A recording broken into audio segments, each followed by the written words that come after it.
And welcome to the Hot Lap, where we're looking once again at Sergio Perez's future. Motorsport.com has got an interesting article about could F1's too quiet driver market be posed for a major shock. We're looking at the Italian Grand Prix Ferrari special livery and Aston Martin reserve Drugovich set for FP1. But it is race week again for the Italian Grand Prix, the historical Italian Grand Prix at one of the most renowned circuits in the world, and probably the fastest that F1 goes to, Monza. But let's get into this first. PlanetF1.com.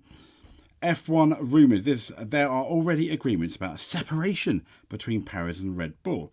So it goes on to say Sergio Perez's days at Red Bull are numbered, and Ralf Schumacher believes Helmut Marko's not warm-hearted way of dealing with Perez is to blame. Now, as we know, Perez's position at Red Bull has been tentative, the article says, of late, and I completely agree. The Mexican driver falling out of the championship race early on when we remember, he had a really good beginning of the year, didn't he? Winning 2 races. And it's his teammate Max Verstappen going on a charge that meant even when Perez was back inside the pole position shootout, momentum was and remains to this day firmly with Verstappen. Now, scoring 96 points since Miami, the first race of Verstappen's 9-race winning streak, the Dutchman's 220. So think about that. 96 points. That was the first race in Max's winning streak. And during that, 96 points that Perez has scored. Max has done 220 and currently trails his teammate by 139 points and is, as Marco and Christian Horner agree, out of the title fight despite being second. Now, but that's all that they agree on. As Horner has insisted, as we spoke yesterday, Perez will be our driver in 2024. However, as we noted, Marco has said nothing is 100% certain in Formula 1. Completely agree, especially if you're a Red Bull driver. Look at Nick de Vries. And that there are always performance-related situations somewhere that need to be discussed. And it's the Red Bull Motorsport Advisor's comments that Schumacher, as in Ralf Schumacher, is leaning towards this fact. He goes on to say Sergio Perez once again made a mistake when he drove into the barriers at the entrance to the pits, and this action also resulted in a penalty that cost him second place in the end, said the 6-time Grand Prix winner. He wrote in his Sky Deutschland comment. I think his days at Red Bull are numbered. He goes on to say Dr. Helmut Marko is not exactly known for his warm-hearted way of dealing with Perez. I think that Perez, as a guy, can't deal with that so well. That's how I explain these serious mistakes. Perez looked very grumpy, disappointed, and also absent all weekend. I think that there were already agreements about a separation after the end of the season. Do we agree with them? I mean, yeah, it's kind of like clickbaity article maybe a bit, but these stories are not going away, are they? And it's almost like Christian Horner's dreaded, yes, he will be there next year. Kind of like when Ferrari come out and say, no, we're confident with our manager, only for it to change very, very soon. So where there's smoke, there's no smoke without fire. Yes, I think the biggest kicker for that happening, I think, is Danny Ricciardo, as we said yesterday, injuring his wrist. Because if you're unhappy with Perez, okay, I understand.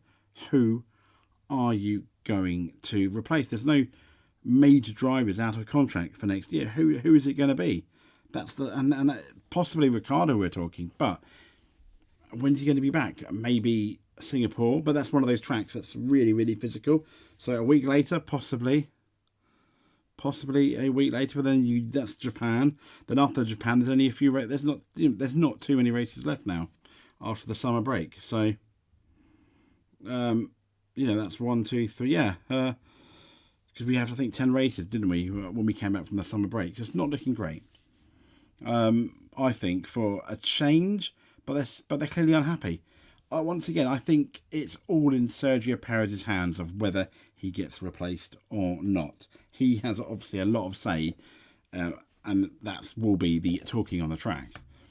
So could F1's too quiet driver market be posed for a major shock? This is from motorsport.com.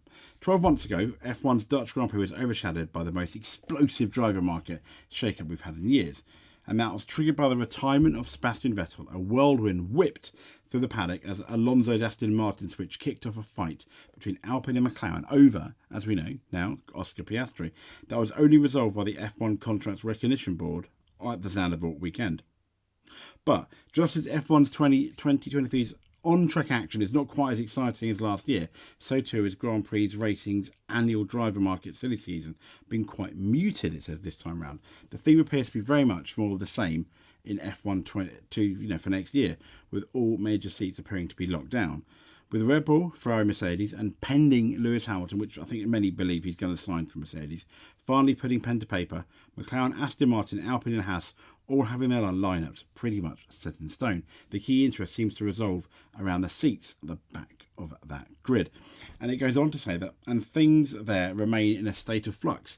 Alfa Romeo is yet to decide whether it will stick with Zhou, while AlphaTauri will be wearing up Liam Lawson more closely now as it ponders, is it going to have Yuki or Danny Ricciardo for next year alongside Liam Lawson? I mean, as we know, 3 don't go into 2, so one of them's going to go. One of them's potentially going to go.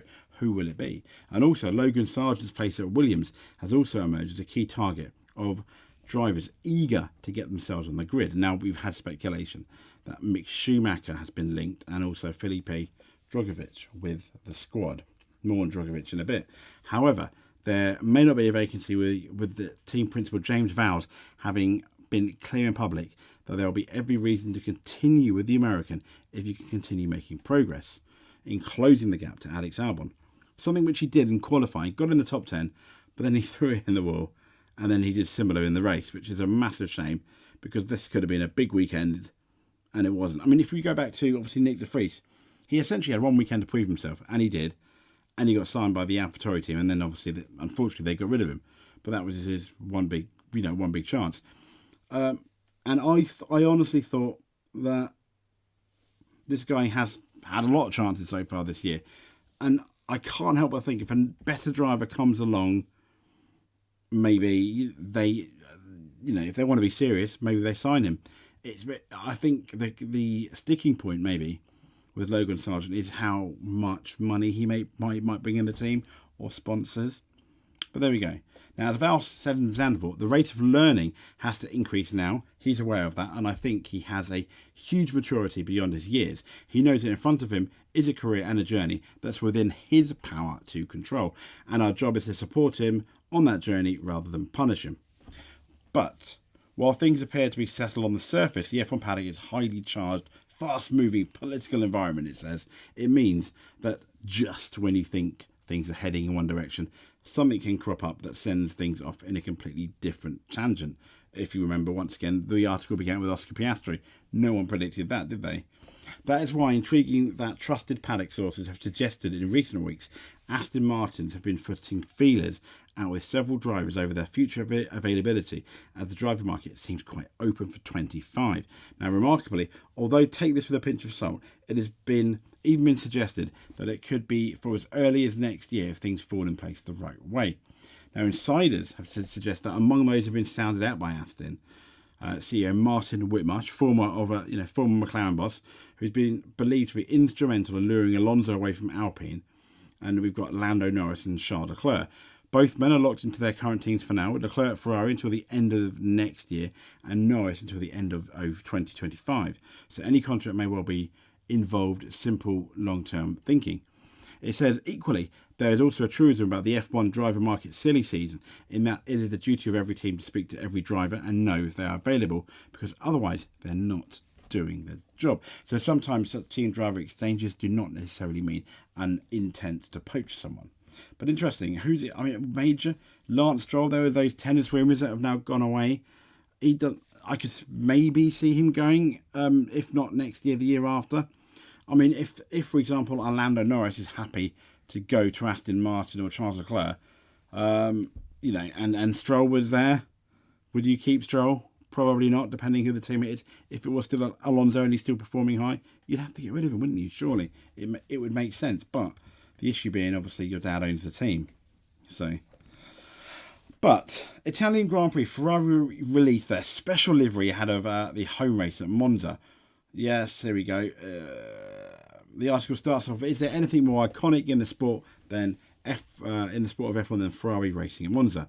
Not as far as the Tifosi are concerned, certainly, and the prancing horses' adoring fans will have something extra to enjoy at this weekend's Italian Grand Prix.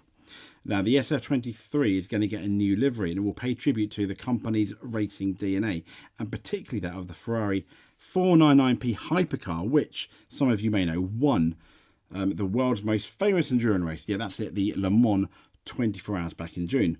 The hypercar featured yellow V-stripes running down the side, and a similar motif will feature on the nose and the engine cover. This is a render, not the real thing, a render of it. I think it looks pretty cool. The nod to their winning. Will it make it go faster though? I think that's what a lot of the fans want to know. Will it make it win the race? The race number 16 and 55 will also be yellow. The McLaren signs will also have race suits, specially designed for this race, featuring the team's historic colours of yellow, red and black, as well as the long F logo, which also features on the wing of the rear wing of the car. Now, in addition, both drivers will wear special helmets for the Monza weekend, with the Leclerc's featuring more yellow and signs mainly black. The team also announced that the walkway leading from the paddock to the pit garage at Monza will feature illustrations of the Scuderia's milestones in Formula One, as well as other categories where Ferrari have raced. Two of the heroes of Ferrari's Le Mans triumphs, Antonio Giovinazzi and Alessandro Pierguidi, probably got that wrong, sorry Alessandro, and will be guests of honour for the weekend. And there's that new look. I think it looks pretty awesome. But is it go faster? Will it go faster? If it does, it will look even more special, don't you think? And on news on Formula1.com, Aston Martin reserve driver Drugovich set for FP1 outing. Yep, Aston Martin confirmed that their test and reserve driver Felipe Drugovich will make another appearance for the team this weekend when he gets behind the wheel of the AMR 23 for Friday's practice session at the Italian Grand Prix. Drugovich, who secured the 2022 Formula 2 title at Monza 12 months ago, will replace Mr. Stroll and line up alongside Fernando Alonso for that opening 60-minute session. And it comes after the 23-year-old Brazilian stood in for the injured Stroll during the pre-season testing at the Bahrain circuit when he first got his taste. So it'll be interesting to see what they do. The thing is, you never really know what like program they're doing with these drivers. I mean, he's not always going to go absolutely on the edge, full bananas, is it? That's going to be that's the issue there. So whereas the team, I think, will know how good they're doing, to you and I, the public, let's say, it's sometimes smoke and mirrors. We're not really too sure, but fair play to that. So, going into Monza, what are we thinking? I mean, you've got to go with the Verstappen at the moment. This is kind of like a loose prediction. You've got to go with Verstappen. McLaren, they struggled on the fast bits at Spa because of their rearing and potentially too much drag. So they may struggle more than they have done. But Mercedes, I don't know, if I'm honest. Aston Martin looked really good at Zandvoort, but this is a very different circuit. I mean, the Alpines have always been quite fast in a straight line, but I do think Red Bull, Red Bull, they do have an amazing straight line speed. They've got a really good DRS, which can be used obviously in qualifying and the race. Surely you're looking like a 1-2 for Red Bull, because Perez, Monza is a challenging track, but I don't think it's not. I imagine it's not the most difficult to drive once you know and have memorised it. The cars get a bit skittish in certain corners with that low downforce, but that's the fastest way. That's the fastest way around. As you know, coverage begins from 2 p.m. on Saturday. That's when the qualifying, I think, starts, and 12:30 on Sunday for the race on Sky. I think the race will start then at 2, won't it? So stay tuned for Monza. That's a dramatic moment that happened in 2021, as you can see there. But yeah, stay tuned for Monza. We'll be back soon.